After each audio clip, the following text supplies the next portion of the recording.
오늘은 로마서 9장 14절로 26절 말씀 가지고 맞춤 진노의 그릇과 예비된 긍휼의 그릇이라는 주제로 말씀을 나누도록 합니다. 맞춤, 우리가 양복을 맞춰 입다, 또 떡을 맞췄다, 이렇게 그러니까 주문을 했다는 게 내가 원하는 대로 주문을 했다. 맞춤, 맞추다. 그런 진노의 그릇은 그렇게 어떤 일을 하기로 작정되어져 있고 그대로 일을 하는 거예요. 그건 진노의 그릇이에요. 그리고 예비된 긍휼의 그릇, 예비된 긍휼의 그릇. 이제 우리가 이제 예비된 긍휼의 그릇에 해당된다고 볼 수가 있죠. 첫 번째 대지로 9장 14절로 17절 긍휼히 여길 자를 긍휼히 불쌍히 여길 자를 불쌍히 여긴다. 하나님께서 그렇게 하신다는 거예요. 첫 번째 14절로 15절 보겠습니다. 그런즉 내 삶이 무엇을 말하겠느냐? 하나님 곁에는 불의가 없겠느냐? 그것이 발생하지 말기를 바란다. 왜냐하면 그가 모세에게 말씀하신다. 내가 긍휼히 여길 자를 긍휼히 여기고 불쌍히 여길 자를 불쌍히 여길 것이다. 그러니까 긍휼히 여길 자를 긍휼히 여기고 불쌍히 여길 자를 불쌍히 여기는 거 뭐 좋은데 지금 이제 불의가 없겠느냐 하는 그 질문을 지금 13절까지를 읽고 할 수 있다라는 거예요. 그러면 9장 10절로 13절을 한번 봅니다. 뿐만 아니라 오로지 헤레베카도 내 삶의 아버지 이삭 한 사람에게서 잠자리를 가졌는데 아직 낳게 되지 못했고 어떤 선이나 악을 저지르지도 않았으니 하나님의 선택을 조차 제한이 머물게 하려 하며 행위로 나지 않고 오히려 초청하시는 이에게서 났으니 큰 자가 작은 자에게 종살이 할 것이라고 그녀에게 구전되었다.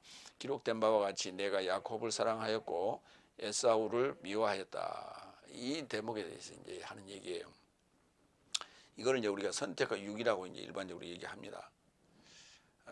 그래서 에서를 미워한 것이 불의가 되지 않느냐, 이런 질문을 하지 않겠느냐. 그런데 그것이 발생하지 말기를 바란다. 그것은 발생해서는 안 되는 것이죠. 왜냐하면 이제 모세에게 하나님이 말씀을 하시기를 내가 긍휼히 여길 자를 긍휼히 여기고 불쌍히 여길 자를 불쌍히 여긴다 그랬어요. 그러면 글쎄 그거는 독재 아니요. 일방적인 어떤 주장, 독재 이렇게 볼 수가 있다. 이 설명도 그래요. 이 설명 자체가 인용을 했는데 내가 긍휼히 여길 자를 긍휼히 여기고 불쌍히 여길 자를 불쌍히 여기는데 거기에 대해서 누가 토를 달 자가 있냐? 이런 투의 그 발언이거든요. 이걸 이제 선택의 유기라고 그러는데 출애굽기 33장 15절로 19절을 한번 봅니다. 모세가 여호와께 오래되 주께서 친히 가지 아니하시려거든 우리를 이곳에서 올려 보내지 마옵소서. 이거 어디를 얘기하느냐면 이제 가나안 땅을 얘기하는 거예요. 그러니까 광야에서 가나안 땅으로 주님이 친히 아버지께서 여호와께서 친히 안 가시려면 우리를 올려 보내지 말라 이런 요구죠. 16절 나와 주의 백성이 주의 목전에 은총을 입은 줄을 무엇으로 알리까? 주께서 우리와 함께 행하심으로 나와 주의 백성을 친히 천하 만민 중에 구별하심이 아니니까. 여호와께서 모세에게 이르시되 네가 말하는 이 일도 내가 하리니 너는 내 목전에 은총을 입었고 내 이름으로도 너를 알미라. 모세가 이르되 원하건대 주의 영광을 내게 보이소서. 여호와께서 이르시되 내가 내 모든 선한 것을 내 앞으로 지나가게 하고 여호와의 이름을 내 앞에 선포하리라. 나는 은혜 베풀 자에게 은혜를 베풀고 긍휼히 여길 자에게 긍휼히 베푸느니라. 글쎄 이런 그 모세의 질문, 요청 이것도 사실 이해가 안 가는 부분이에요. 지금 출애굽기 33장은 이미 광야에서의 상황입니다. 출애굽 이전에 애굽에서 모세를 통해서 보여준 여러 가지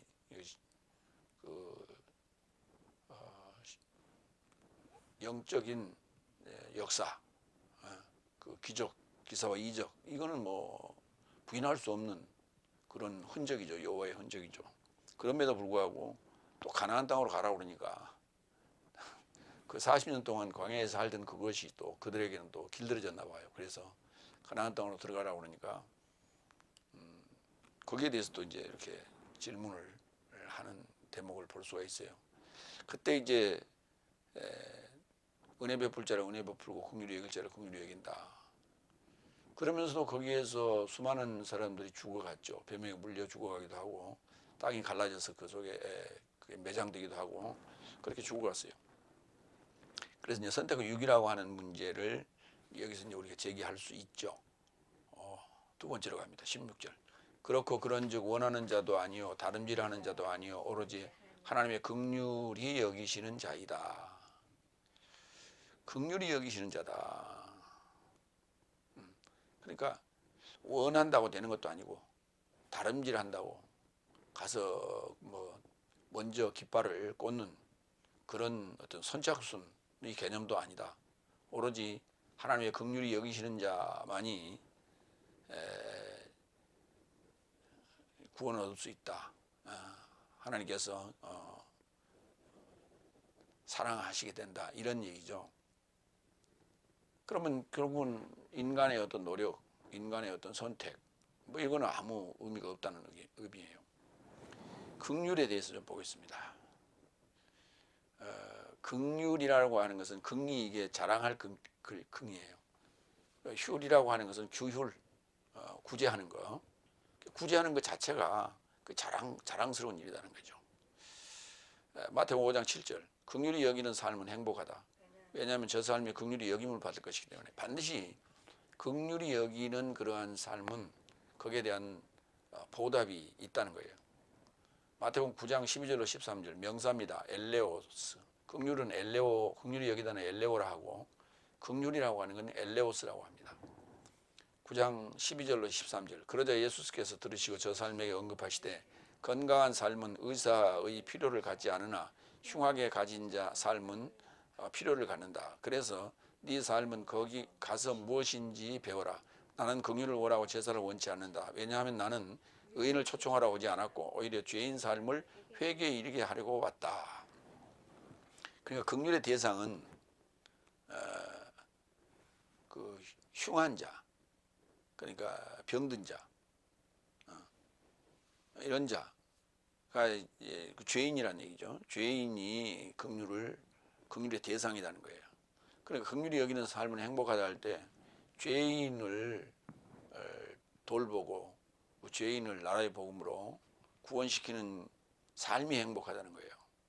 왜냐하면 그렇게 함으로 말미암아 내가 죄인에서 의인으로 긍휼히 여김을 받을 것이기 때문이라는 거죠. 야고보서 2장 12절로 13절. 네 삶은 자유의 법으로 인하여 판결받기로 의도된 것처럼 이같이 전하고 이같이 행하라. 왜냐하면 긍휼을 행하지 않는 자에게는 무자비한 심판이니 긍휼은 심판에게서 자랑한다. 그 자랑한다가 긍자예요. 그게. 심판에게서 이기고 자랑한다는 거예요. 심판을 능히 견뎌낼 수 있다는 거죠. 그래서 이 긍휼이라고 하는 것은 뭐 불쌍히 여긴다, 뭐 동정한다 여러 가지 그런 표현을 씁니다만 그 긍휼히 여김을 받아야 될 대상은 죄인이에요. 죄인을 구원하는 이 긍휼이다. 그래서 이거는 나의 심판과 결부되어 있다. 그래서 심판을 통과하려면 이 긍휼히 여기는 사람, 구원을 시키는 이 사역을 게을리해서는 안 된다. 이렇게 볼 수가 있어요. 그러니까 원하는 자도 아니고 다름질하는 자도 아니지만 하나님의 긍휼히 여기시는 자다 그랬는데 그가 이제 사랑을 받는 자인데 그 긍휼히 여긴다라고 하는 것 자체가 내가 긍휼함을 가지고 행해야 돼요. 그렇지 않으면은 그러니까 하나님의 긍휼을 내가 먼저 알고 그 긍휼을 내가 행함으로 말미암아 내가 긍휼히 여김을 받을 수 있다 이렇게 돼요. 그래서 반드시 16절만 봐서는 하나님의 일방적인 은혜인 것처럼 얘기하지만은 조건부다. 다른 부분들 보면은 조건부적이다. 왜? 긍휼히 여기는 삶은 행복하다. 왜냐하면 저 삶이 긍휼히 여김을 받을 것이기 때문이다. 이거 조건부예요. 긍휼히 행치 아니하는 자에게 무자비한 심판이 있다. 이거 조건부예요. 세 번째로 갑니다. 17절. 왜냐하면 성경이 파라오에게 말씀하신다. 내 능력을 어떻게든 너에게 보여주려고 이것에 이르고자 내가 너를 내세웠기 때문이요 나의 이름을 땅 모두 안에서 어떻게든 널리 알려지게 하려 합니다. 그러니까 이제 애굽의 파라오를 내세운 것이 에르코마이 내세운 것이 에게로 너를 내세운 것이 내 능력을 너에게 보여주려고 그리고 그로 인해서 나의 이름이 온 땅에 모든 땅 모두에게 알려지게 하려고 했다는 거예요. 하나님의 어떤 계획이 있다. 그러면 파라오, 애굽의 파라오와의 그 관련성을 한번 따져봅니다. 창세기 12장 14절로 17절. 이건 셋째 날에 파라오와 아브라함과의 관계예요. 아브라함이 애굽에 들어갔다가 이제 가나안에 들어왔다가 애굽으로 내려가죠. 애굽으로 내려갔을 때 그때 이제 자기 아내 아름다운 사라를 이제 바로에게 뺏기게 됩니다. 그 장면부터 이제 애굽의 파라오하고의 관계가 형성이 돼요. 셋째 날부터.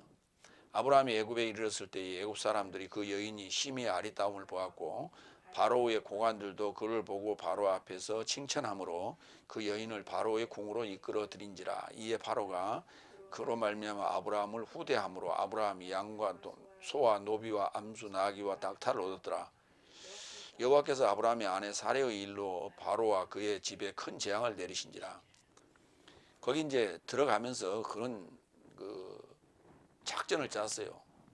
만약에 둘이 관계가 뭐냐 그랬으면 누이라 하라 이렇게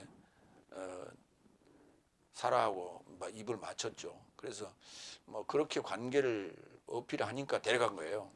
그랬는데 여호와께서 바로의 그 행위에 큰 재앙을 내리신 거예요. 그래서 바로가 깜짝 놀라가지고 아브라함을 부르다가 진즉 아내라고 그랬지, 아내라고 그랬으면 내가 안 데려왔을 거 아니냐. 근데 아브라함은 아내라 하면 날 죽이고 데려갈 것 같아서 그렇게 얘기를 했거든요. 그래서 이제 재물을 줘서 내쫓는 그런 장면이 여기서부터 이제 시작이 됩니다. 그 다음에 넷째 날로 갈까요? 창세기 41장 41절. 이것도 아직 셋째 날이죠. 바로가 또 요셉에게 이르되 내가 너를 애굽 온 땅의 총리가 되게 하노라 하고 자기의 인장 반지를 빼어 요셉의 손에 끼우고 그에게 세마포 옷을 입히고 금사슬을 목에 걸고 자기에게 있는 버금 수레에 그를 태우매 무리가 그의 앞에서 소리 지르기를 엎드리라 하더라. 바로가 그에게 애굽 전국을 총리로 다스리게 하였더라. 보디발의 이제 그 집에 팔려가게 됐죠. 요셉이 그 형들에 의해서 이제 팔리게 되고 보디발의 집에 팔리게 돼서 그랬는데 요셉이 그 준수하는 어떤 모습을 보고 보디발의 아내가 작업을 걸었죠. 그런데 거기에 이제 거부를 하니까 그 옷이 벗겨졌단 말이에요. 그걸 이제 빌미를 삼아서 근거를 삼아서 나를 겁탈을 했다 해가지고 이제 옥에 들어가게 됐던 거죠. 거기서 이제 바로의 그 술관원장, 떡관원장을 만나게 되죠. 그래서 그 술관원과 떡관원장들의 꿈을 이제 해몽을 해줬었죠. 그런데 그들이 이제 그래서 떡관원장은 죽고 술관원장이 이제 목숨을 건졌는데 그 요셉을 기억하지 못하고 있다가 바로가 꿈을 꿨는데 그 꿈을 해몽할 사람을 찾지 못했을 때 그 생각이 난 거죠. 자기가 옥에서 요셉이 자기 꿈을 해몽해줘서 자기가 살았던 그 기억을 하면서 그 요셉을 이제 추천하게 됩니다. 그렇게 돼가지고 이제 요셉이 애굽의 총리가 되는 그런 이제 장면이에요. 그러니까 지금 아브라함도 전화위복이 됐고 또 요셉도 전화위복이 됐어요. 넷째 날로 가겠습니다. 출애굽기 10장 27절로 27절, 27절로 29절. 여호와께서 바로의 마음을 완악하게 하셨으므로 그를 내보내기를 기뻐하지 아니하고 바로가 모세에게 이르되 너는 나를 떠나가고 스스로 삼가 다시 내 얼굴을 보지 말라. 네가 내 얼굴을 보는 날에는 죽으리라. 모세가 이르되 당신이 말씀하신 대로 내가 다시는 당신의 얼굴을 보지 아니하리다. 그 이제 아홉 가지의 재앙이 있은 후에 이제 바로가 모세에게 이제 하는 얘기예요. 그래서 이 관계는 그렇게 썩 좋지 않는 관계예요. 여기서 이제 결국은 전화 이복이라고 하는 것은 거기를 빠져나오는 거죠. 출애굽하는 것이죠. 결국 이제 장자의 죽음을 통해서 이스라엘 백성들이 애굽을 탈출하는 그런 일이 벌어지게 되죠. 이까지는 넷째 날 얘기예요. 다섯째 날로 갑니다. 에스겔서 29장 2절로 7절. 인자야 너는 애굽의 바로 왕과 온 애굽으로 얼굴을 향하고 예언하라. 너는 말하여 이르기를 주 여호와께서 이같이 말씀하시되 애굽의 바로 왕이여 내가 너를 대적하노라. 너는 자기의 강들 가운데 누운 큰 악어라. 스스로 이르기를 나의 이 강은 내 것이라 내가 너를 위하여 만들었다 하는도다. 내가 갈고리로 네 아가미를 꿰고 너의 강행의 고기가 네 비늘에 붙게 하고 내 비늘에 붙은 강의 모든 고기와 함께 너를 너의 지면에 떨어지고 다시는 거두거나 모으지 못할 것은 내가 너를 들짐승과 공중의 새의 먹이로 주었습니다. 애굽의 모든 주민이 내가 여호와인 줄 알리라. 애굽은 본래 이스라엘 족속에게 갈대 지팡이라. 그들이 너를 손으로 잡은즉 네가 부러져서 그들의 모든 어깨를 찢었고 그들이 너를 의지한즉 네가 부러져서 그들의 모든 허리가 흔들리게 하였느니라. 어쨌든 악연이에요. 악연. 바로와 이스라엘과의 관계. 그런데 반드시 이 관계가 지금 셋째 날부터 넷째 날, 다섯째 날에 있어져야 한다는 거예요. 근데 그게 왜 그러냐 하면 여섯째 날 예수님께서, 다섯째 날 말미에 예수님께서 여섯째 날 탄생을 하셨죠. 탄생을 하시고 나서 헤롯의 폭정, 헤롯이 이제 그걸 알고 제거하려고 하는 것 때문에 애굽으로 또 피신을 갑니다. 그랬다가 애굽에서 그 헤롯이 죽고 아들이 이제 왕위에 등극을 하니까 그때 이제 가나안 땅으로 돌아오게 되는 것이죠. 이까지 관계예요. 그래서 셋째 날부터 넷째 날, 다섯째 날, 여섯째 날까지 애국과의 관계가 계속됩니다. 그렇기 때문에 필연적인 그 악인의 그러니까 유기자, 선택받을 자인 예수님 그리고 유기자의 반열에 애국과 바로가 함께 있다 하는 것을 우리가 볼 수가 있어요. 그러니까 이게 이제 뭐냐면 하나님의 능력을 어떻게든 보여주고자 합니다. 그리고 여호와의 이름이 온 모든 땅에 이렇게 알려지게 하고자 하는 것이다. 그래서 셋째 날, 넷째 날, 다섯째 날, 여섯째 날까지. 여섯째 날 이제 사실은 이제 애굽에서의 내 아들을 택했다라고 하는 것은 드러나지는 않았어요. 잠겨 있는 비밀적인 어떤 내용으로 그게 성경에 기록이 되죠. 두 번째로 갑니다. 로마서 9장 18절로 21절. 토기장이의 고난. 토기장이의 고난. 자기가 빚고자 하는 그릇 모양이나 또 용도로 빚어내는 것이죠. 그걸 누가 타대요? 토기장이의 마음이죠. 네 번째 19절. 그렇고 그런즉 그가 원하시는 자를 긍휼히 여기신다. 그가 원하시는 자를 강팍케도 하신다. 그런즉 그가 아직 무엇을 꾸짖는다고 너는 나에게 말하겠느냐? 왜냐하면 그가 그의 결의에 대항한 것이냐. 구약을 보면 이제 아까 저 에스겔서에서도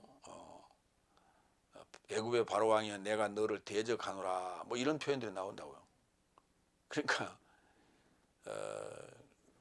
애굽의 바로나 이스라엘 대적하거나 하는 이들은 자연 발생적인 어떤 역사 속에 등장하는 인물이 아니라는 거예요. 그건 이미 들어서 사용하는 진노의 그릇이에요. 그래서 예정되어 있는 거예요. 하나님께서 이미 결의하신 거예요. 결정하신 거예요. 그것에 대해서 원하시는 그러니까 긍휼히 원하시는 자를 긍휼히 여기고 원하시는 자를 또 강팍케도 한다 그랬어요. 그 강팍케 하는 대상이 이제 바로였죠. 그런데 그가 아직 무엇을 꾸짖는다고 너는 나에게 말하겠는가? 그가 아직 무엇을 꾸짖는다고 여호와께서 순간순간 케이스 바이 케이스로 이렇게 꾸짖는 어떤 그러니까 그냥 해결해 버리지 아니하고 처단해 버리지 아니하고 놔두면서 왜 자꾸만 그런 그 꾸짖는 듯한 그런 표현들이 나오게끔 하느냐 이 말이. 그래서 방해물이 된다면 진즉 그냥 치워버리면 될 걸. 왜 그렇지 아니하시고 예수님이 탄생할 때까지 애굽과의 관계가 이어지고 있는가 하는 거예요. 그러니까 그가 아직 무엇을 꾸짖는다고 너는 나에게 말하겠느냐. 왜냐하면 누가 그의 결의에 대항한 것이냐. 대항할 자는 없어요. 하나님의 결의, 하나님이 결정한 그 목적에 대해서 대항할 자는 없습니다. 그럼에도 불구하고 하나님께서 이제 그런 표현들을 이렇게 해왔거든요. 해왔기 때문에 그것을 이제 예언자들을 통해서 기록하는 그 구약 예언서에 그런 기록들이 남아있기 때문에 또 시가서에 그런 내용들이 남아있기 때문에 그것을 보고 이제 하는 얘기예요. 그러니까 원하시는 자를 긍휼히 여기는 자, 이거는 이제 그 선택이고, 그 다음에 강팍히 할 자, 이거는 육이죠. 육이라고 하는 것은 그 버려둔다는 거예요. 버릴 유자, 그 폐기한다, 뭐 버린다. 버려둔다는 거예요. 육이. 그러니까 버려둘 그 대상은 육체죠. 그리고 선택할 긍휼히 여길 대상은 선택하고 긍휼히 여길 대상은 영이죠. 그 선택의 유기에 대해서 이제 좀 보겠습니다. 일반적으로 이제 우리 장로교 그 칼빈의 교리에 예정론이 이제 선택의 유기라고 이제 하는 것이 뭐 이런 이제 내용에서 만들어진 것이죠. 갈라디아서 4장 22절 28절 봅니다. 왜냐하면 아브라함이 두 아들을 가졌는데 하나는 여종에게서 나왔고 하나는 자유로운 이에게서 나왔다고 기록되었다. 여종에게서 낳은 자는 육체를 따라 낳게 되었고 자유로운 이에게서 낳은 자는 연통으로 인하여 낳았다. 이런 삶은 우화이다. 이 여자 삶은 두 언약이니 하나는 신의 산으로부터 종살이에 이루고자 낳은 자이니 하갈이라. 이 하갈은 아라비아에 있는 신의 산으로 지금 예루살렘과 동등한 서열이며 그 자녀 삶과 함께 종살이하고 있다. 그러나 위에 있는 예루살렘은 자유로운 자이니 내 삶 모두의 어머니로다. 기록된 바 낳지 못한 성녀여 즐거워하라. 산고치 못한 자여 터뜨리고 소리치라. 이는 고독한 이의 자녀가 남편 가진 이보다 많기 때문이다. 형제 삶아 내 삶은 이삭을 좇는 연통의 자녀이다.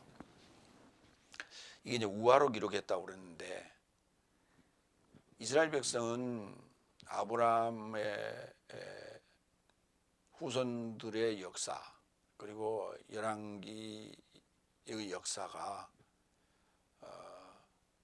지금 구약 전체의 역사가 다 자신들의 조상이 있게 된 그 역사적인 부인할 수 없는 사실이다 이렇게 알고 있는데 바울이란 친구가 갈라디아에서 그거는 언약이다 그랬어요.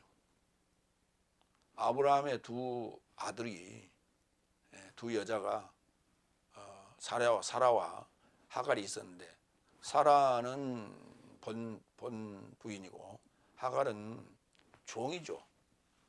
종인데 사라가 이제 아이를 못 낳았기 때문에 종에게서 이제 아들을 얻어보겠다고 이제 했던 것이죠. 근데 그것을 두 언약이라고 한 거예요. 어떻게 그게 언약이 될 수 있어요? 그런데 그렇게 정의를 한 거예요. 왜냐하면 그래야만이 성경이 풀어지기 때문에. 그러니까 두 언약이 이것이 선택과 유기예요. 그래서 육체는 유기의 대상이고 연통은 선택의 대상이다. 그 다음에 낳지 못한 성녀의 즐거워하라. 산고치 못한 자의 터뜨리고 소리치라. 이는 고독한 이의 자녀가 남편 가진 이보다 많기 때문이다. 이거 있을 수 없는 얘기거든요. 그러니까 남녀가 관계하지 아니하고 자녀를 가질 수는 없는 것인데 여기는 여자만 있으면 자녀를 낳을 수 있다고 지금 얘기하는 거예요. 그러면 우리 남자들은 어떻게 하는 얘기? 이게 다 그리스도의 신부라고 얘기하는 거예요. 그 그리스도의 신부로서 누구든지 복음의 자녀를 낳을 수 있다. 이렇게 얘기하는 거예요. 그러니까 이제 여기 27절 내용에 바울로서도 해당된다는 게 자신도 해당된다는 거예요. 왜? 그 복음의 자녀가 누구예요? 디모데 아닙니까? 그다음에 누가도 뭐 복음의 자녀로 볼 수도 있는 거고요. 여기 이런 내용들이 다 영적인 어떤 비유지, 이게 실제적인 육체적인 지구상에서 일어나는 3차원의 세계의 얘기가 아니다라는 거예요. 그래서 선택의 육이라고 하는 개념을 외적인 개념으로 볼 것이 아니라 내적인 것으로 봐야 된다. 언약적 개념으로 봐야 된다. 고린도전서 15장 45절로 49절도 보겠습니다. 또한 이와 같이 기록될 것인 첫사람 아담은 산 목숨에 이르게 되었고 최후의 아담은 살려주는 영에 이르게 되었다. 오로지 첫째 삶은 영적인 자가 아니요 오로지 목숨적인 자요 그 다음에 영적인 자이다. 첫사람은 땅에서 나왔으니 먼지요 둘째 사람은 하늘에서 나신 주님이다. 무릇 먼지인 자 또한 이 먼지 삶이요 무릇 하늘에 접한 자 또한 이 하늘에 접한 삶이니 내 삶이 먼지의 형상을 입은 것 같이 또한 하늘에 접한 형상을 입을 것이다. 그 하늘에 접한 형상을 입는다는 것은 첫째 부활에 관한 얘기고, 그 다음에 47절에 첫사람은 땅에서 나왔으니 먼지요 둘째 사람은 하늘에서 나신 주님인데 그 주님은 바로 위에 있는 예루살렘, 그 갈라디아 지금 4장 26절에 언급된 위에 있는 예루살렘은 자유로운 자이니 내 삶 모두의 어머니로다 그랬거든요. 그러니까 둘째 사람은 하늘에서 나왔다. 예수님 하늘에서 뚝 떨어진 건 아니죠. 그런데 하늘에서 나왔다고 얘기를 해요. 그게 바로 위에 있는 예루살렘에서 난 거예요. 내 삶 모두의 어머니죠. 위에 있는 예루살렘. 그러니까 현재 있는 예루살렘이 있고 위에 있는 예루살렘이 있어요. 지금 예루살렘이라는 표현이 나오죠. 그거는 넷째 날, 다섯째 날을 얘기하는 거고, 그 다음에 위에 있는 예루살렘이라고 하는 것은 여섯째 날을 얘기하는 거예요. 그래서 바로 둘째 사람은 하늘, 위에 있는 예루살렘에서 나신 주님이시다. 이렇게 지금 표현했어요. 그러니까 무릇 이제 우리도 말이에요. 내 삶도 하늘에 접한 자 또한 이 하늘에 접한 삶이다. 내 삶이 먼지 형상을 입은 것 같이 또한 하늘에 접한 형상을 입을 것이다. 위에 있는 예루살렘으로부터 나신 주님의 형상을 입을 것이다. 이 말이에요. 이게 첫째 부활에 해당되는 거예요. 이건 이제 이들이 다 선택되는 자고, 그 다음에 육이 되어야 될 자는 첫사람 아담에 대한 육체적인 요소들, 목숨적인 요소들은 다 육이 된다는 얘기예요. 그래서 그것이 내적인 얘기지 외적인 얘기가 아니라는 게 선택의 육이라고 하는 문제는 계시록 20장 11절로 15절도 봅니다. 그리고 나는 크고 흰 보좌와 그의 접해 앉으신 이를 알아보았다. 땅과 하늘이 그의 앞에서 도망하였고 저 삶에게 발견되지 않았다. 그리고 나는 하나님의 보좌 앞에 서 있는 크고 작은 죽음 삶을 알아보았는데 정서 삶이 열려졌고 유사한 정서도 열려졌으니 생명의 정서이다. 정서 삶 안에 기록된 삶에서 죽음 삶이 저 삶의 행위 삶을 조차 판결받았다. 바다도 그 안에서 죽음 삶을 던지고 사망과 음부도 저 삶 안에서 죽음 삶을 던졌으니 각자 저 삶의 행위 삶을 조차 판결받았다. 그리고 사망과 음부도 불못에 이르고자 던져졌으니 이것이 둘째 사망이다. 그리고 누구든지 생명의 책 안에 기록되어 발견되지 않으면 불못에 이르고자 던져진다. 창세기 마태복음 1장 1절에 아브라함과 다윗의 자손 그리스도스 예수스의 탄생의 책이다. 그러니까 책이 종이책이 아니라 바로 위에서 난 예루살렘, 위에 있는 예루살렘에서 난 자가 계신 곳, 그걸 책이라고 그래요. 결국은 이제 우리가 내 자신이 책이 돼야 되겠죠. 그래서 아브라함과 다윗의 아들, 그 자손, 아들인 그리스도스 예수스의 탄생하신 책이 돼야 돼요. 그 책이 그 책 안에서 일어납니다. 예수님과 함께 십자가에 죽고 부활하는 첫 열매, 첫째 부활이 있고요. 그리고 그 정서사활 안에 기록된 내용들이 나오는데 그 주검 삶이 등장하는데 그 주검 삶들이 이제 최종적으로 이제 불못에 던져지는 사건이 발생하죠. 이게 일곱째 날 마지막에 일어날 일인데 이걸 둘째 사망이라고 하는 거예요. 그래서 첫째 사망과 첫째 부활 그리고 둘째 사망이 이게 외적인 요소라면 둘째 사망이 또 둘째 부활도 있어야 되잖아요. 첫째 사망이 있고 첫째 부활이 있었고 그리고 둘째 사망이 있었는데 둘째 사망이 첫째 부활을 지배할 수가 없다 그랬어요. 그래서 이것이 어디서 일어나느냐? 생명의 체가 안에서 일어납니다.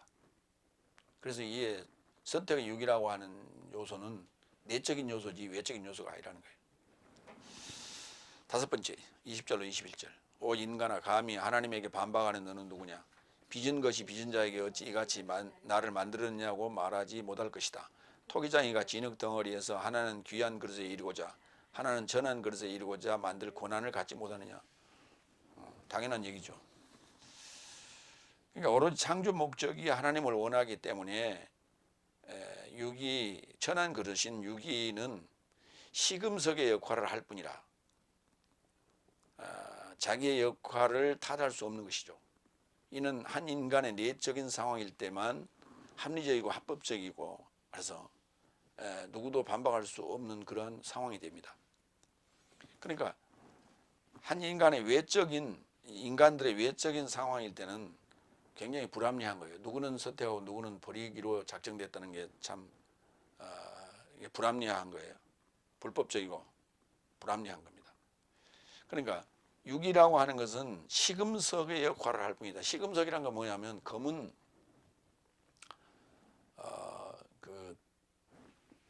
검은 돌 납작한 그런 평평한 그런 납작한 검은 돌인데 금이 이게 진짜 금인가 아닌가를 거기서 긁어보는 거예요. 이렇게. 그래서 금이 금답게 드러나기 위해서 거기를 긁어보는데 그 위에다가 그거를 시금석이라 해요. 시험한다. 금이 진짜 금이냐 아니냐 하는 것을 알아보기 위해서 긁어보는 거예요. 그걸 시금석이라 해요. 그러니까 여기 육이 될 대상인 그 강팍게 하는 바로나 애굽이 있어야 된다는 거예요. 그게 있어야 선택될 자가 거기에 비교해서 두드러지게 보여진다는 거예요. 그러니까 악인이 있어야 선인이 이렇게 드러나고 그다음에 악인이 있어야 의인이 또 진가가 드러나는 것처럼 비교 대상인 거예요. 그러니까 그래서 유기할 대상은 그렇게 시금석으로 사용하다가 그냥 버려지는 거예요. 근데 그것을 외적인 것도 있어요. 우리가 일상적인 윤리와 도덕적인 측면에서는 외적으로 우리가 판단할 수밖에 없어요. 그러나 선택의 육이라는 문제는 내적인 거예요. 왜냐하면 외적이라면 평등하지 않습니다. 하나님은 평화롭거나 평등하다는 그 진리에는 부합되지 못합니다. 그렇기 때문에 하나의 어떤 기준이 되는 거예요. 선과 악의 기준이 되기 위한 것이 외적인 것이고 내적인 것이라고 하는 것은 내 자신만이 알 수 있는 것이죠. 그래서 믿음이라고 하는 것은 그래서 믿음이라는 표현을 쓰는 거예요. 믿음은 그 믿는 자만이 알 수 있는 거예요. 누군가가 당신의 믿음을 이렇게 판가름할 수 있는 것은 없어요. 그건 오직 하나님만이 가능하죠.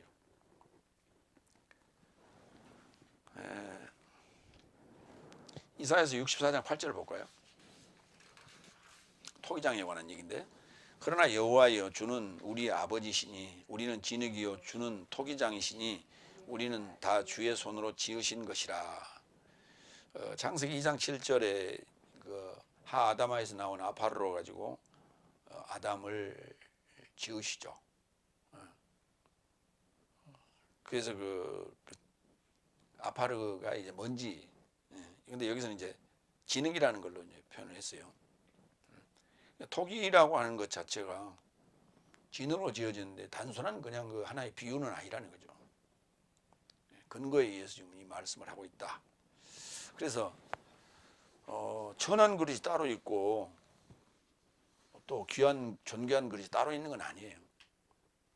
왜냐하면 어떻게 쓰이느냐, 쓰임새에 따라서 그것이 천하기도 하고 그 다음에 존귀하기도 하고 그런 것이죠. 그래서 처음부터 사람의 귀천이 따로 있는 건 아니다.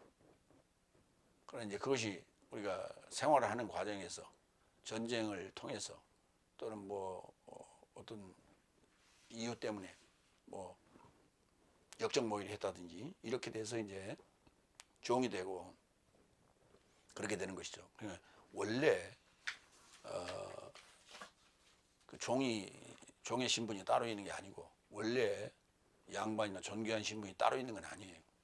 왜냐하면 상황이 그렇게 만들었죠. 그래서 그냥 외적인 요소도 그래요. 그렇게 쓰여지는 거예요. 그릇은 다 똑같은 그릇인데 그게 어떤 그릇은 존귀하게 쓰이기도 하고 어떤 그릇은 천하게 쓰이기도 하고 그런 것이죠. 그러니까 글쎄요, 그릇이 전부 금그릇만 있는 집에서는 그 강아지 먹이통으로는 그 또 금그릇을 쓸 수밖에 없잖아요.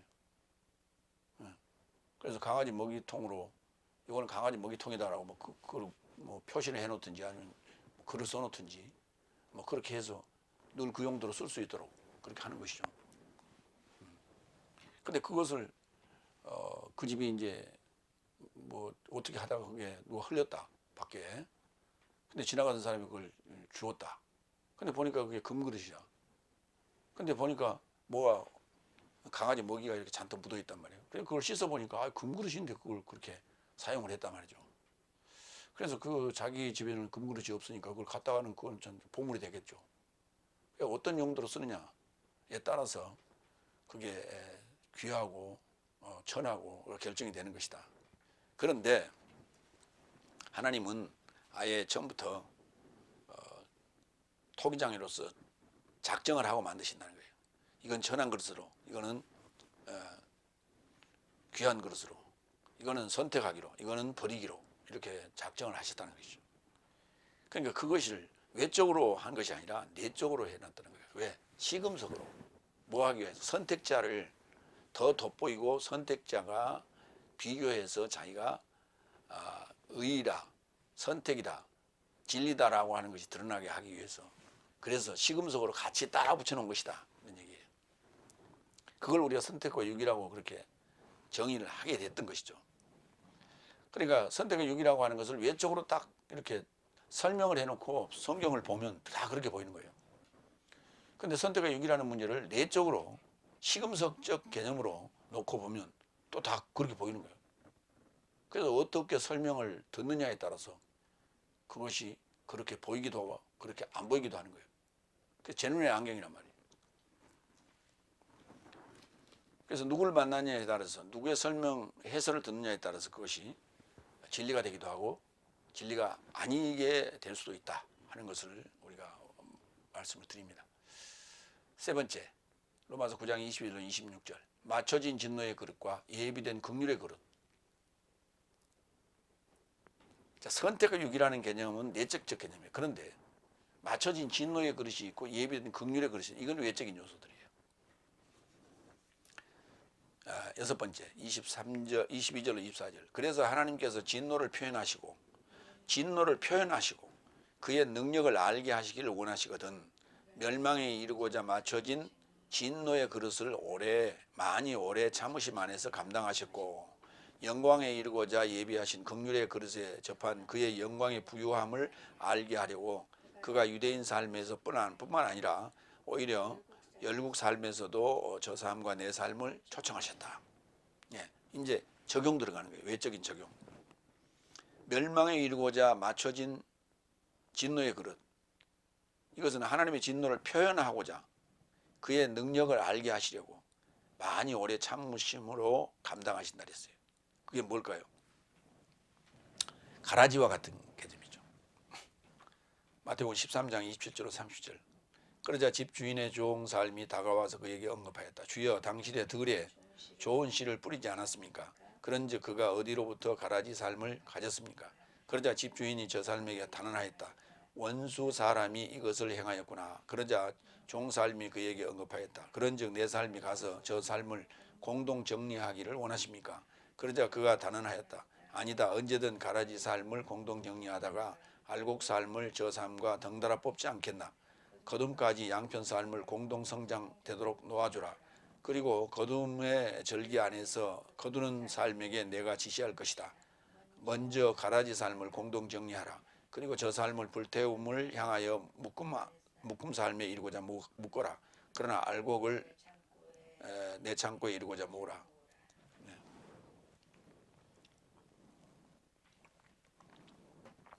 사실 여기 나오는 이 알곡과 가라지는 내적으로 외적으로 다 동시에 풀 수가 있는 거예요. 내적으로 외적으로 동시에 풀 수 있는 거예요. 그래서 맞춰진 진노의 그릇. 여기 지금 이 가라지 삶은 원수인 마귀가 뿌렸죠. 원수인 마귀가 뿌렸는데 이것은 하나님의 진노를 표현하자고, 그리고 그 능력을 알게 하자고 외적으로 그 모습을, 악인의 모습을 드러내는 것이죠. 결코 그는 이제 회개하거나 하나님을 믿는 그 믿음의 사람으로 돌아오지 않겠죠. 예. 그런데 이 시금석은 끝까지 놔둔다는 거예요. 거둘 때까지. 그 알곡을 거두는 그때까지. 왜냐하면 알곡이 다칠까 봐 그랬어요. 결국은 알곡은요, 그 과일 중에 그 이 새들이 쪼아먹는 그런 흔적을 가진 과일이 있어요. 근데 사실 그 과일이 우리 말이 그렇죠. 먹기 좋은 과일이, 보기 좋은 과일이 먹기도 좋다 그러는데, 그 과일은 보기 좋지는 않아요. 상처가 났기 때문에. 그러나 맛은 진짜예요. 왜? 그게 향기가 나고 맛이 좋아 보이니까 이 새들이 쪼았거든요.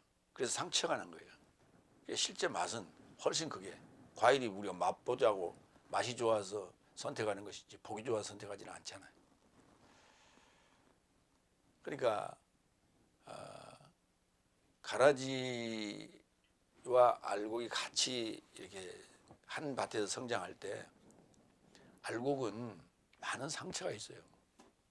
그래도 그 상처를 딛고 더욱 성숙해진다는 것이죠. 근데 가라지를 뽑다가 알곡을 뽑을 수 있기 때문에, 왜냐하면 가라지를 뽑아버리면 뽑는 그 순간에 그 알곡이 다치는 건 아니에요. 근데 그걸 다치지 않게 뽑을 수 있어요. 뽑아버리고 나면 알곡이 온전하게 자라지 않는다는 거예요. 글쎄, 그거 좀 비유가 좀 그런데, 예를 들어서 이제 우리가 그 활어를 그 수조 안에 넣어가지고 저기 부산에서 서울로 이동을 한다 할 때 그 고기들도 멀미를 할 거예요. 왜냐하면 이게 차가 막 흔들리고 브레이크 잡고 막 그러니까. 그런데 그런 그 상황을 인식하지 못하게끔 그 안에 상어 새끼 한 마리를 넣어놓으면 상어가 움직일 때마다 이 고기들은, 활어들은 이 상어가 날 잡아먹으려나 보다. 실제 잡아먹지는 않지만 이리저리 도망가고 그런단 말이죠. 그래서 부산에서 서울까지 이동하는데 안전하게 활어가 있더라. 그런 비유로 우리가 설명을 하면 적절하지 않을까. 그러나 그 상어는 맞춰진 진노의 그릇이지, 그것을 우리가 상품으로 쓰고자 하는 건 아니거든요. 결국 이제 나머지 생선들이 이제 예비된 긍휼의 그릇이다, 이렇게 볼 수가 있죠. 그럼 영광이 이루고자 예비된 긍휼의 그릇은 하나님께서 그의 영광의 부유함을 알게 하려고 유대인 삶에서 뿐만 아니라 오로지 열국 삶에서도 저 삶과 내 삶을 초청하셨다. 그러니까 유대인 삶에서는 내적인 요소들이 담겨 있었고, 그 다음에 이제 열국 삶에서는 외적인 요소들로 지금 우리가 볼 수가 있는 거예요. 그러니까 열국 삶은 그 유대인 삶과의 비교, 믿는 자와 믿지 않은 자의 비교만 됐었지 내적인 비유가 내적인 어떤 고찰이 없었죠. 그러나 성경은 이제 성경을 들어오게 되면 성경 안으로 들어오게 되면 그가 이제 성경을 받게 된 날이 넷째 날이고 법을 받게 된 날이 넷째 날이고 그리고 이제 하나님의 기사와 이적을 체험하고 다섯째 날 기복신앙을 통해서 그 다음에 이제 여섯째 날 하나님의 그 계획, 구속의 그 결의, 그 다음에 연통의 복음 이런 것들이 어떻게 계획되어 있는가를 알게 되는 것이죠. 그러면서 이제 외적인 비교만 하다가 믿는 자와 안 믿는 자 이렇게 비교하다가 성경을 통해서 내적인 세계로 들어오게 되는 것이죠. 갈라디아서 4장 1절로 9절. 내가 또 말하나니 상속자가 모든 삶의 주인이지만 미숙아로 있는 기간에는 아무도 종에서 통원하지 못한다. 오히려 아버지의 작정함까지 통치인과 정직의 아래에 있도다. 이와 같이 내 삶도 여기 내 삶이 등장해요. 내 삶도 미숙아로 있는 기간에 세상 초등학문 아래서 종살이 당하고 있더니 그때 기한에 충만이 왔고 하나님의 법 아래 속하신 여자에게서 낳게 된 그의 아들을 내보내셨으니 법 아래 있는 삶을 속량하려 하며 내 삶이 그의 아들의 명분을 쟁취하게 하려 하심이라. 네 삶이 또 네 삶이 등장합니다. 아들이기 때문에 내 삶이라고 하는 것은 지금 파울로스를 얘기하는 것이고 네 삶이라고 하는 것은 갈라디아 교인들을 향해서 얘기하는 거예요. 우리를 얘기하는 것이죠. 네 삶이 아들이기 때문에 하나님께서 그의 아들의 영을 네 삶의 마음에 이루고자 내어보내사 아버지 아빠라 외치게 하셨다. 그처럼 너는 더 이상 종이 아니요 오히려 아들이니 아들이면 또한 그리스도스로 인한 상속자이다. 그러나 그때는 네 삶이 하나님을 알아보지 못하였으니 본질상 하나님이 아닌 자 삶에게 종노릇하였다. 그러나 이제는 네 삶이 하나님을 잘 알았고 하나님에 의하여 더욱 알게 되었는데 어찌하여 다시 약하고 거짓 초등학문을 연결코자 되돌아가 다시 새로이 저 삶에게 종노릇 하려느냐. 자, 그 9절에 보면 네 삶이 하나님을 알았고 하나님에 의하여 더욱 알게 되었는데 이 표현이 나와요. 그러니까 다섯째 날 기사와 이적, 넷째 날 다섯째 날 기사와 이적을 통해서 하나님을 알았죠. 아, 하나님이 계신다 하는 걸 알았고 그 다음에 하나님에 의하여 더욱 알게 되었다. 하나님의 해설, 흐레마를 통해서 성경에 쓰인 목적이 뭐냐라고 하는 걸 정확히 알았다. 그러니까 파울로스 일곱째 날 복음, 연통의 복음을 받은 거예요. 그런데도 불구하고 다시 약하고 거지 같은 초등학문 아래로 다시 되돌아가려고 하느냐. 그러니까 이게 말이죠. 복음이라는 게 기사와 이적을 보고 기도에 대한 응답을 받고 기복신앙일 때는요. 스릴이 있어요. 그래서 어떤 기대치가 넘치고 또 뭔가 내가 하나님께 기도하고 또 잘 보이고 뭐 하면 큰 일을 이룰 것 같은 그런 기대치가 있어. 그래서 새 일을 보이겠다. 이런 그 표어들을 많이 걸죠. 그래서 수없이 그런 것들을 이렇게 찾고 또 개발하고 기대하고 하는 그런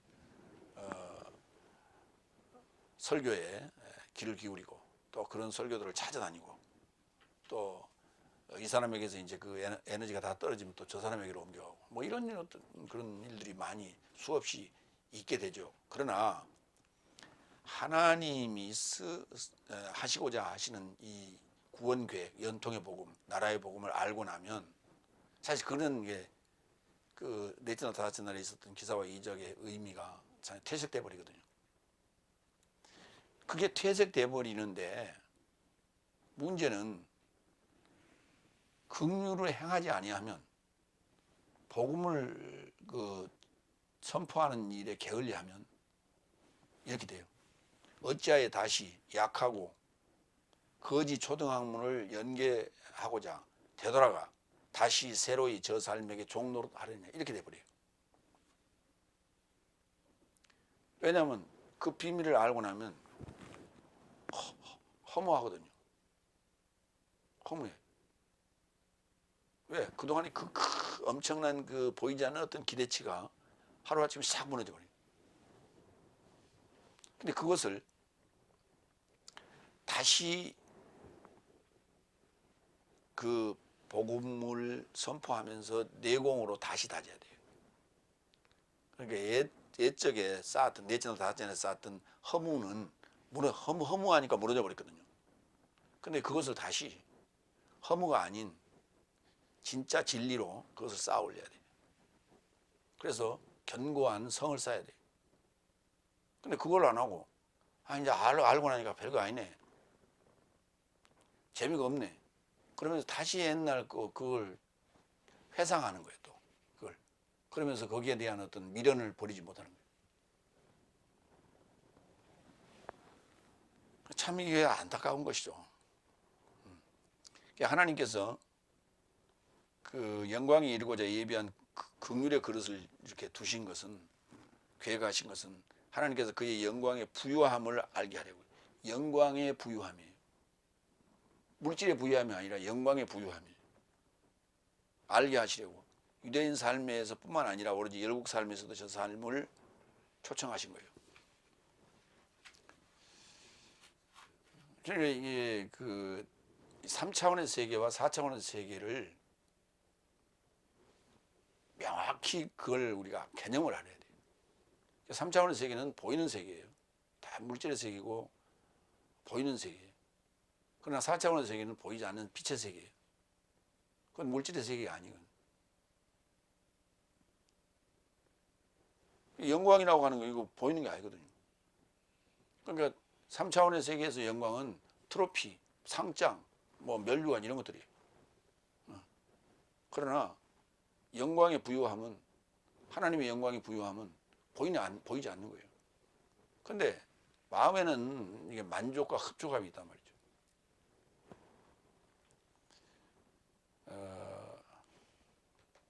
7번째 25절 26절 호세아 안에서도 그가 말씀하신 바와 같이 내가 내 백성 아닌 자를 내 백성으로, 또한 사랑받지 못한 자를 사랑받는 자로 초청할 것이다.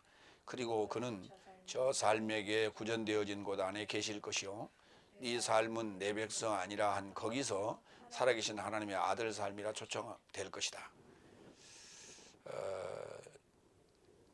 호세아 예언자를 통해서 음란한 고멜과의 관계 속에서 아이를 낳죠. 그래서 암미, 로암미, 나의 백성이 아니다, 로암미. 그러니까 결국은 내 백성과 내 백성이 아닌 것은 거룩함이냐 그렇지 않느냐. 그래서 내 전날 복음을 받은 자냐 아니냐 이런 얘기인데, 이제 아브라함의 후손들과 이제 아브라함의 후손이 아닌 자들 이렇게 이제 구별이 되겠죠. 그런데 그게 호세아서에서는 내 백성이 아닌 자라는 개념이 간음으로 난, 그러니까 부정한 여자에게서 난, 정결치 못한 여자에게서 난 자가 다 이게 백성이 아닌 자들이에요. 로암미. 호세아 2장 23절 볼까요?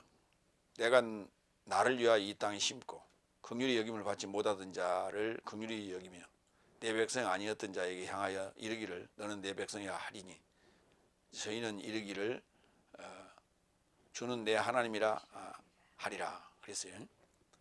그러니까 이제 호세아서가 이제 내 백성과 내 백성 아닌 자를 구분짓는 그 하나의 예시를 보여주고, 또 이제 그 백성 아닌 자, 긍휼히 여김을 받지 못했던 자들이 내 백성이 되리라 하는 그 예언을 지금 하시는 거죠.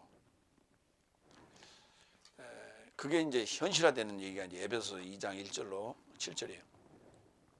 또한 타락과 죄로 죽어 있는 네 삶을 살리셨으니 그때 네 삶이 그 삶 안에서 이 세상의 현세를 조차 활보했으며 지금 불순종의 아들의 삶 안에서 역사하는 영에 소유된 허무의 권세의 통치자를 따랐으니 그 삶 안에서 그때 내 삶의 육체의 욕망 안에서 육체와 지각의 뜻을 행하다가 내 삶도 모두 되돌이켜졌으므로 남은 삶과 같이 본질상 진노의 자녀이더라. 그러나 긍휼 안에서 계신 하나님은 부요이시다. 그의 풍성한 사랑을 인하여 내 삶을 사랑하사 범죄로 죽어있던 내 삶도 그리스도와 함께 살리셨으니 네 삶이 은혜로 구원을 얻게 된 것이며 그가 함께 일으키사 예수 그리스도 안에서 하늘에 속한 삶 안에 함께 앉히셨으니 이는 예수 그리스도 안에서 내 삶을 접한 인자함 안에 있는 그의 은혜의 탁월한 풍성함을 접해오는 삶에게 현세 삶 안에서 내적으로 보여주려 하십니다. 참 어렵게 썼죠. 그러니까 범죄로 죽어있던 내 삶, 죽어있는 삶, 죽음 삶이죠.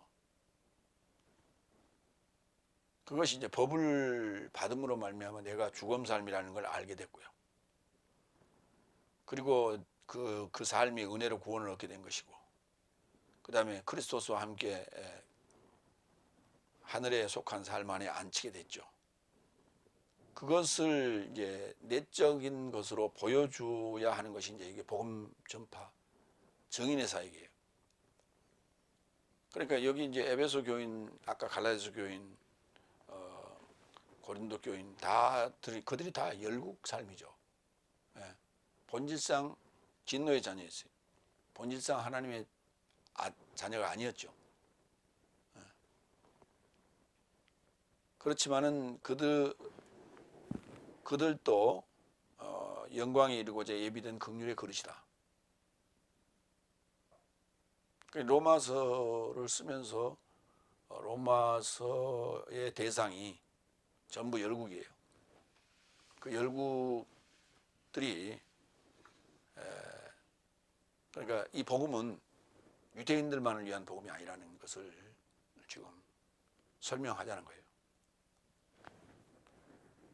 그러니까 선택과 유기라고 할 때 야곱과 에서 이렇게 이제 시작한단 말이에요. 야곱과 에서. 그럼 야곱과 에서. 야곱의 12아들. 택자예요. 그 다음에 에서, 불택자예요. 그래서 에서는 사랑했고, 야곱은 사랑했고, 에서는 미워했다. 그러면 에서의 후손들은, 그리고 아브라함의 후손이 아닌 자들, 그러니까 아브라함의 후손이 아닌 자들과 그 다음에 에서의 후손들과 이렇게 되는 거예요. 그러니까 그 나머지는 다 열국이 되는 거예요. 외적으로. 그러니까 그들은 실제 에서의 후손들이 누구예요?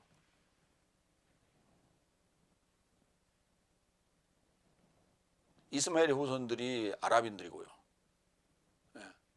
에서의 후손들은 이제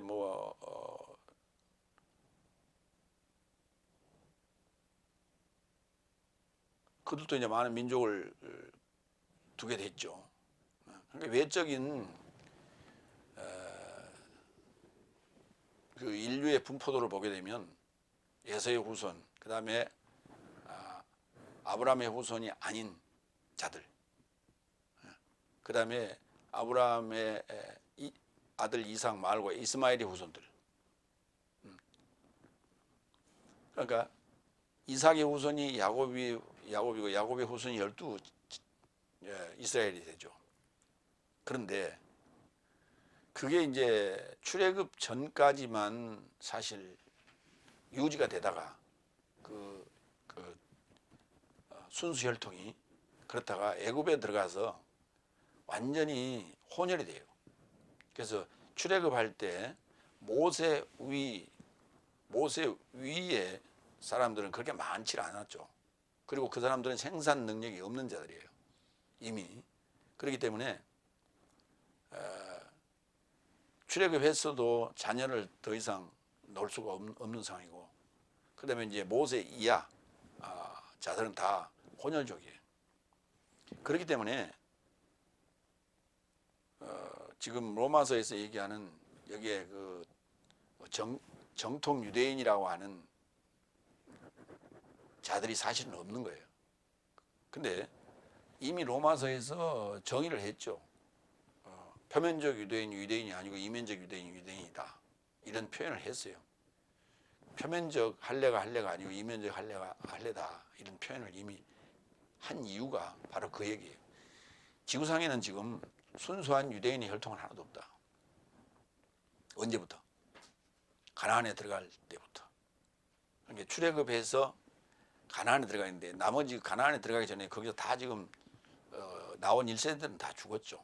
출애굽할 때. 그리고 거기서 다시 낳은 자들이 들어가게 되기 때문에 순수한 혈통을 가진 유대인들은 없는 거예요.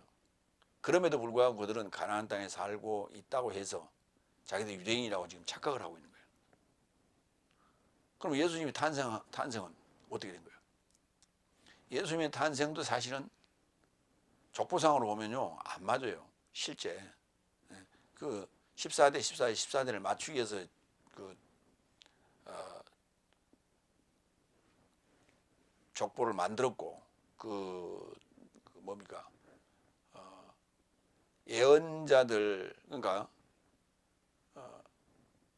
첫 번째 14대, 그 두 번째 14대는 왕들인데, 왕들 얘기인데, 왕들도 그게 족보가 이상해요.